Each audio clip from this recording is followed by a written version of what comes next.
Ngayong araw nga mga gar ay isang drawing na naman ang aming kukulat dito sa isang solid na isla sa Pundakit, Zambales. Tara, samahan nyo kaming mag nature trip at isishare ko rin sa inyo kung magkano nga ba ang budget sa mga ganitong klaseng trip. 3 AM ang meet up namin dito sa Malolos Convention mga pa. Nang makumpleto na kami, nagdasal lang kami sandali tapos larga na kami. From Malolos, dire-diretso lang yung biyahe namin hanggang sa may San Fernando, Pampanga. Bali, 7 motor kami mga gar. At total ng 13 packs kami. From San Fernando, Pampanga, dire-diretso lang ulit hanggang Dinalupihan. Dilim pa nung dumating kami dito sa Dinalupihan. Kaya naisipan ko na huminto muna kami tapos mag-coffee break lang sandali. Turn namin magkape, take off na ulit. Papunta naman dito sa may Olongapo. Buti na lang nag-coffee break kami. Grabe rin yung mga kurbada dito papunta sa Megapo. Hindi pwede na tutulog-tulog ka dito. Diretso ka na sa bangin. Alas 6 na nung dumating kami dito sa may Subic. Nung minadaanan kami na palengke, namili na kami ng mga ilang kailangan namin. Chinek ko kasi sa mapa, halos 45 minutes na lang nandun na kami sa destinasyon eh. Maliwanag na nang makarating kami rito sa may San Antonio. Grabe mga gar, napaka-solid ng view dito. 7 AM na marating namin tong Pundakit. Halos 4 hours din pala yung naging biyahe namin. Nung malapit na kami dun sa meet up nung kausap namin, meron kami nadaanan na checkpoint mga par.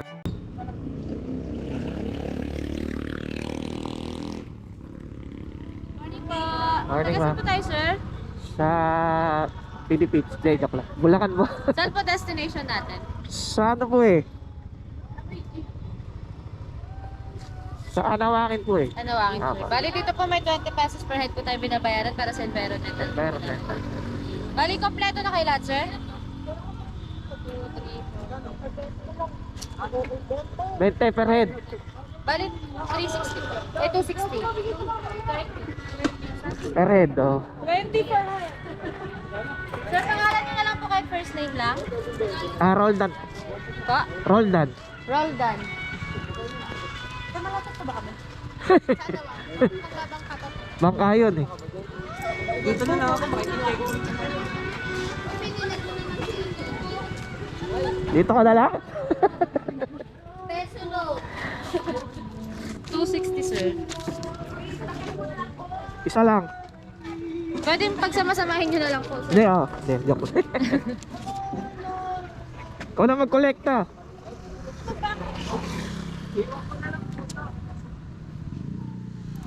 Buti mo isa ka na lang.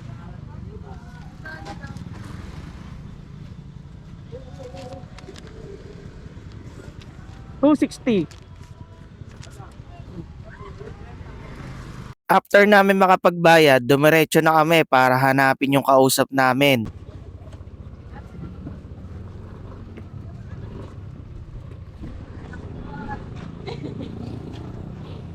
Eh, may mabibili kayo mga isda dyan? Pwede pa kayo dumaan sa palengke? Wala kaming nanong isda.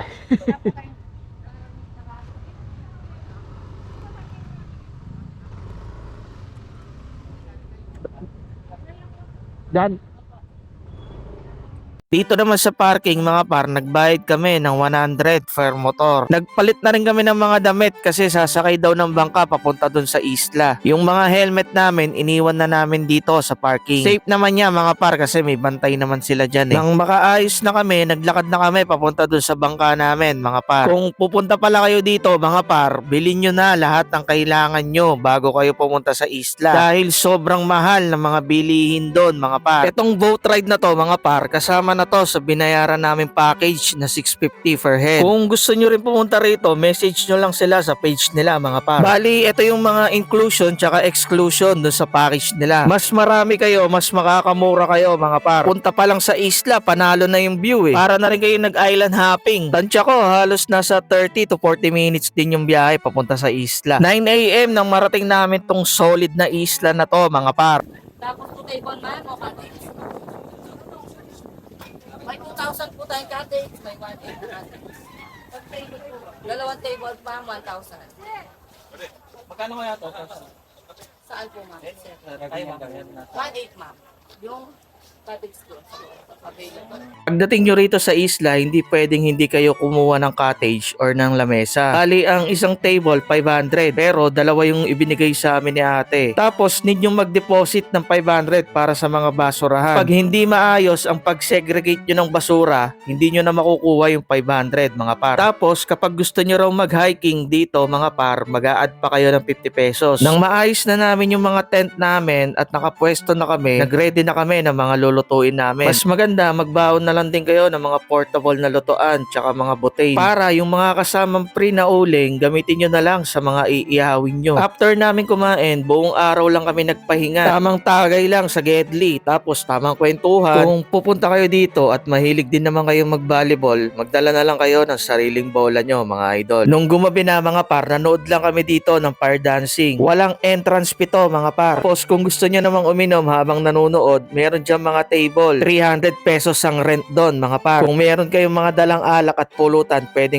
yung dalhin yan dito. Sabi nila, every Saturday night yung mga event dito. Meron ditong stand-up comedian, yan, yung fire dancing. Tsaka yung pinaka-pinali nila dito, yung party-party. Pero kami, hindi na kami nakigulo sa party-party. Natulog na lang kami, mga par. Kinabukasan, maaga ako nagising, kaya nag-imo-imo muna ako dito sa tabi ng dagat. Tsaka kumuha na rin ako ng mga ilang clips. Wala nga palang signal dito, mga idol. Sabi nung mga bangkero, 11 AM nila kami babalikan. Mag-a-island hopping kami, tapos diretso uwi na yon, mga par. Nung nagliwanag na, in-enjoy na namin yung dagat, mga par.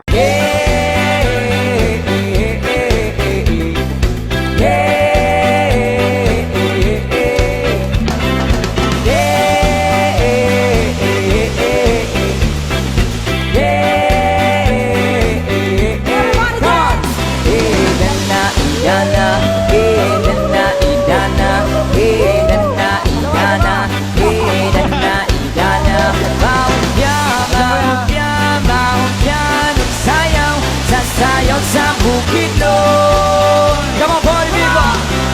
Hey, hey, hey, hey. Hey, hey, hey.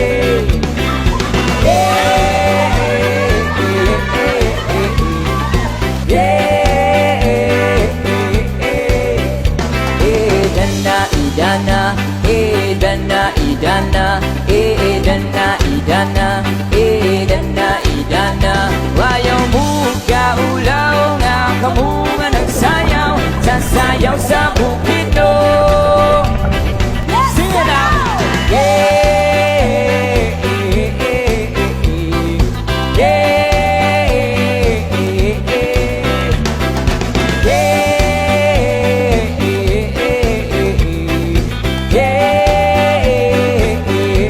sing.